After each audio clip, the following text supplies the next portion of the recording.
உலகை ஆளும் சிவன் மகிஷாசுரன் எனும் அரக்கனை அழிக்க பார்வதியை 8 அஷ்ட காளியாக பாம்பின் வயிற்றில் பிறக்க வைத்தார். அசுரனை அழிக்கும் காலம் பிறந்தபோது அஷ்ட காளிகளும் ஒரு சேர அமைந்து சாமுண்டீஸ்வரியாக மாறி மகிஷாசுரனை வதம் செய்தனர். பின்னர் ஆங்கார ரூபிணியாக இருந்த அன்னை சாமுண்டீஸ்வரி சாந்த சுரூபிணியாக மாறி மகிஷாசுரனை மன்னித்து அசுரனை சிங்கமாக்கி தனது வாகனமாக்கிக் கொண்டதாக புராணங்கள் கூறுகின்றன.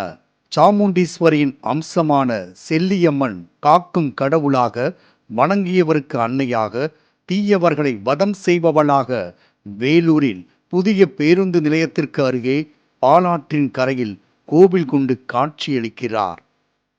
4 கரங்களில் உடுக்கை, சூலம், பாசம், கபாலம் ஏந்தி சுகாசனத்தில் கிழக்கு நோக்கி இன்முகமாக அருள்பாலிக்கும் செல்லியம்மன் இங்கு கோவில் கொண்ட வரலாறு கேட்போரை மெய்சிலிர்க்க வைக்கிறது.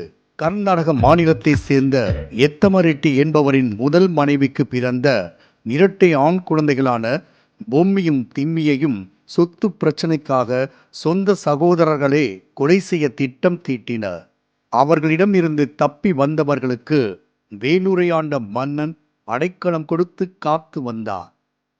மன்னன் காட்டிய இடத்தில் வாழ்ந்து வந்த அவர்கள் அங்கிருந்த எல்லையம்மன் கோவிலில் சப்த மாதாக்களில் ஒருத்தியாக இருந்த சாமுண்டீஸ்வரியை குலதெய்வமாக பாவித்து வணங்க ஆரம்பித்தனர்.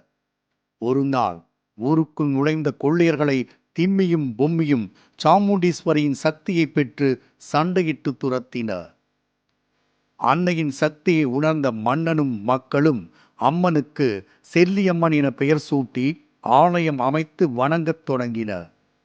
செல்லியம்மன் கோவில் கருவறையில் பிரம்மகி, வராகி, வைஷ்ணவி, சாமுண்டீஸ்வரி, கௌமாரி, ராஜேஸ்வரி, செல்லியம்மன் ஆகிய சப்த மாதாக்கள் வீற்றிருக்கும் நிலையில் பிரதானமாக தீச்சுவாலை கிரீடத்துடன் தீமைகளை அழிக்கும் சக்தியாய் செல்லியம்மன் குடிகொண்டு அருள்பாலிக்கிறார். மன்னர் காலத்தில் இருந்து வேலூரில் உள்ள கோட்டை ஜலகண்டேஸ்வரர், தாரகேஸ்வரர் கோவில்களின் பிரம்மோற்சவ விழாக்களின் போது இந்த அம்மனுக்கு முதல் பூஜை செய்த பிறகுதான் பிற நிகழ்ச்சிகள் தொடங்கப்படுகின்றன. வேலூரை ஆளும் மகாராணியாக விளங்கும் செல்லியம்மனுக்கு இருபுறங்களிலும் வீரபத்திரர் மற்றும் விநாயகர் வீற்றிருந்து வேண்டியவருக்கு வேண்டும் வரங்களை அள்ளித் தருகின்றனர். 1000 ஆண்டுகள் பழமையான செல்லியம்மன் கோவிலில் தல விருட்சமாக மூங்கில், அத்தி, வேம்பு ஆகிய 3ம் உள்ள நிலையில் குழந்தை பேறு வேண்டுபவர்கள் இங்குள்ள மூங்கில் விருட்சத்தில் தொட்டில் கட்டி அம்மனுக்கு அபிஷேகம் செய்து வழிபடுகின்றனர். இக்கோவிலில் அணையா விளக்கும் அம்மன் சன்னதியின் பின்புறத்தில் முனீஸ்வரன், விநாயகர் மற்றும் நாகர் ஆகியவை அமைந்து நாடி வருபவர்களுக்கு காவலாய் இருந்து துன்பங்களில் இருந்து காத்து வருகின்றன. ஆடி மாத உற்சவத்தின் போது காலை முதல் மாலை வரை பக்தர்களால் தொடர்ந்து உற்சவருக்கு பால்குட அபிஷேகம் செய்யப்படுவதோடு எலுமிச்சை தீபமேற்றியும் அங்க பிரதட்சணம் செய்தும் பக்தர்கள் வழிபாடு செய்கின்றனர். எந்த ஒரு நல்ல காரியங்களை தொடங்கும் போதும் செல்லியம்மனுக்கு அழைப்பு விடுத்து ஆரம்பிக்கும் வழக்கம் இவ்வூர் மக்களுக்கு இருப்பதால் தடையில்லாமல் காரியங்கள் முடிவதாக பலனடைந்து வரும் அம்மனின் அருள் பெற்றவர்கள் கூறுகின்றனர். கல்யாண வரம், பிள்ளை பாக்கியம், வேலைவாய்ப்பு முதலான வரங்கள் கேட்டு தன் சந்நிதிக்கு வரும் பக்தர்களை வெறும் கையுடன் இவள் அனுப்பியது இல்லை என்று பெருமை பொங்க கூறுகின்றனர் வேலூர் மக்கள். இந்த ஆலயத்தில் நிறைந்திருக்கும் குதிரை சிலைகளும் ஆலய விருட்சங்களில் பக்தர்கள் தங்களின் வேண்டுதல் காணிக்கையாக கட்டி தொங்கவிட்டிருக்கும் தொட்டில்களும் அவர்களின் நம்பிக்கைக்கு அத்தாட்சியாக காட்சியளிக்கின்றன.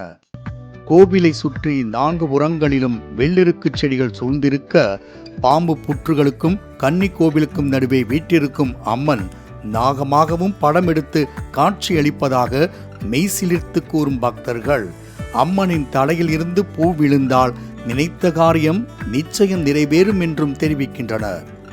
மாலை முரசு தொலைக்காட்சி செய்திகளுக்காக செய்தியாளர் பிரகாஷுடன் கலைமாமணி நந்தகுமார்.